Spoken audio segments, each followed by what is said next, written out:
Hello and welcome back to No Bullshit. Today we turn to talking about the ongoing story and controversy surrounding former Vice President and current presidential candidate Joe Biden. Biden, of course, served under President Barack Hussein Obama for 8 years, and since that tenure finished up around 2016, he hasn't really done much. In fact, Biden didn't really get much done in office in the first place either. Granted, he was just a vice president and there isn't a whole lot to do or a lot of power in that position to begin with. But one thing creepy old Joe was in charge of during that time was being the lead liaison to the country of Ukraine, a duty which is causing him great controversy now, currently, as it should. Remember all that hype for years about Trump colluding with Russia, supposedly? That fairy tale that had no evidence supporting it, which resulted in the investigation coming up completely empty? Regardless of that though, the media push that fake bullshit because they hate Trump, of course, and they think if they don't like someone that means they're corrupt and they did something wrong. And now, back to the president, we have loads of real, concrete, bulletproof evidence against Joe Biden for colluding with and inappropriately dealing with Ukraine, a former Russian territory, by the way. But despite these mountains of evidence against Joe, the liberal-leaning mainstream media is ignoring his crimes and focusing on some bogus phone call Trump made to the Ukraine. Yeah, Trump asked if Ukraine could find any info on Biden's corruption in relation to them, and somehow that makes the president the bad guy now. Absolutely ridiculous. And it just goes to show the media is just as corrupt and biased as Joe Biden, the man they're protecting. The main issue in question recently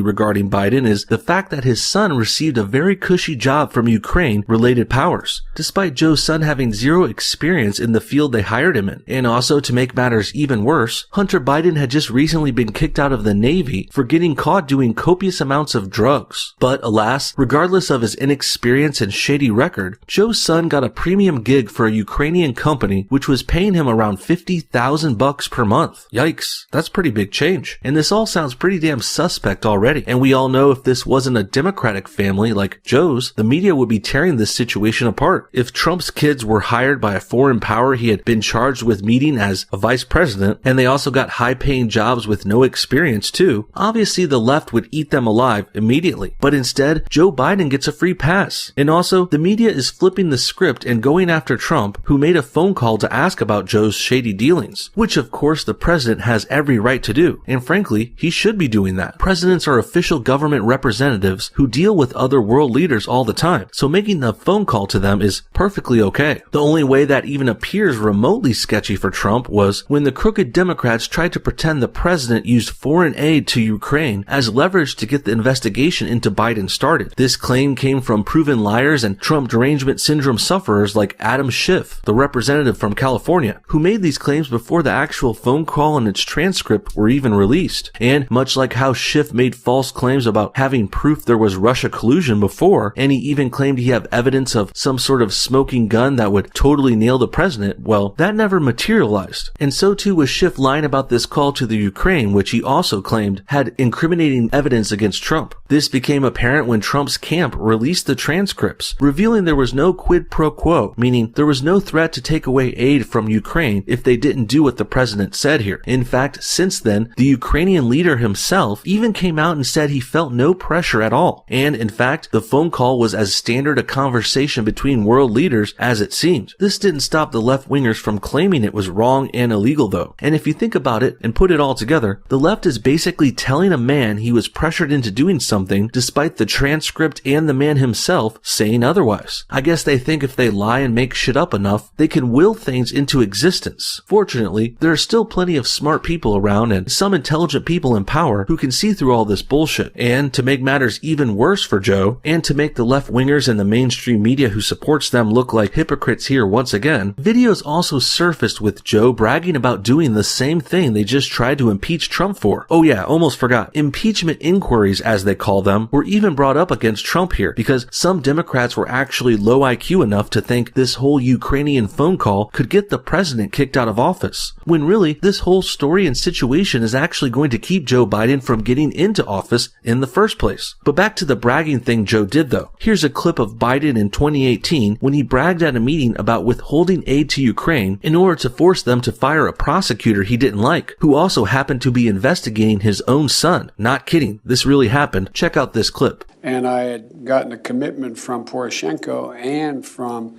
Yatsenyuk that they would take action against the state prosecutor, and they didn't. So they said they were walking out to press conference. I said, no, I said, we're not going to give you the $1 billion. They said, you have no authority. You're not the president. The president said. I said, call him.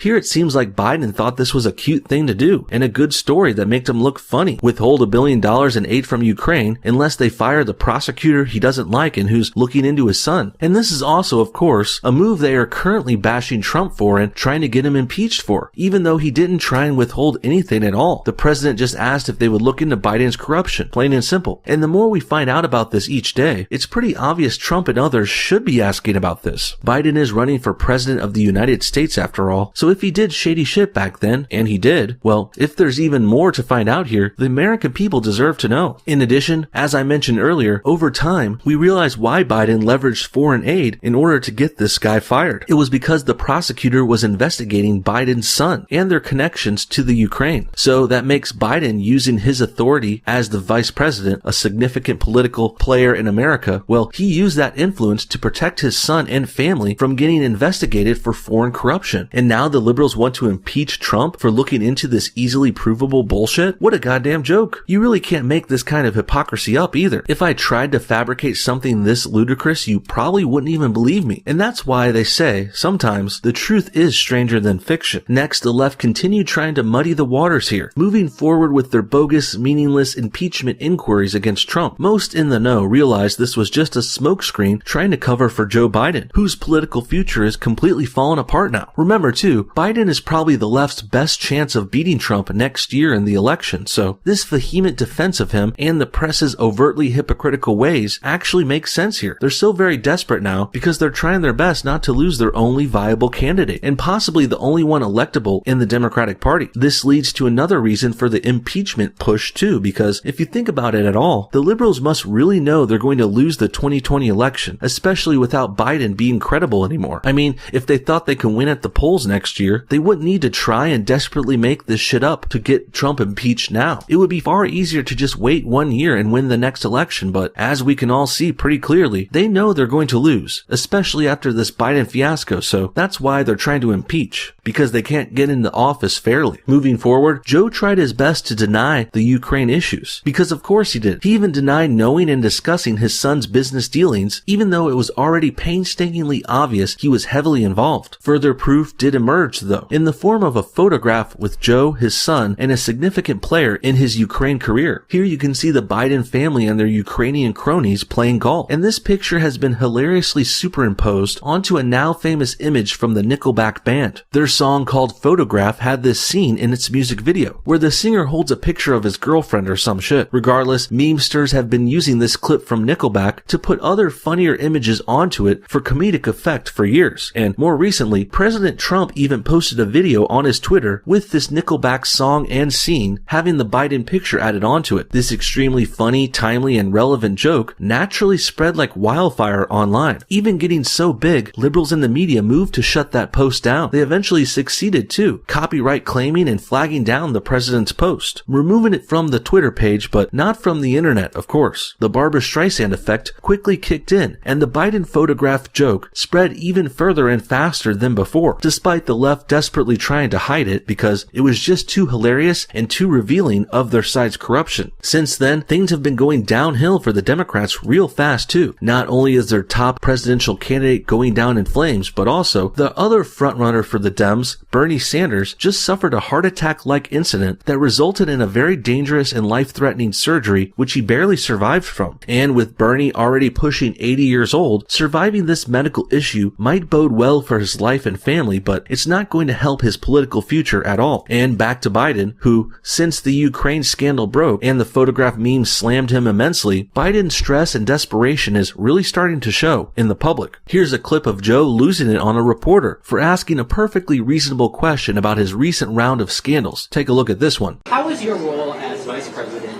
in charge of policy in Ukraine and your son's job in Ukraine? How is that not a conflict of interest? It's not a conflict of interest. There's been no indication of any conflict of interest from Ukraine or anywhere else. Period. I'm not going to respond to that. Let's focus on the problem. Focus on this man, what he's doing, that no president has ever done. No president.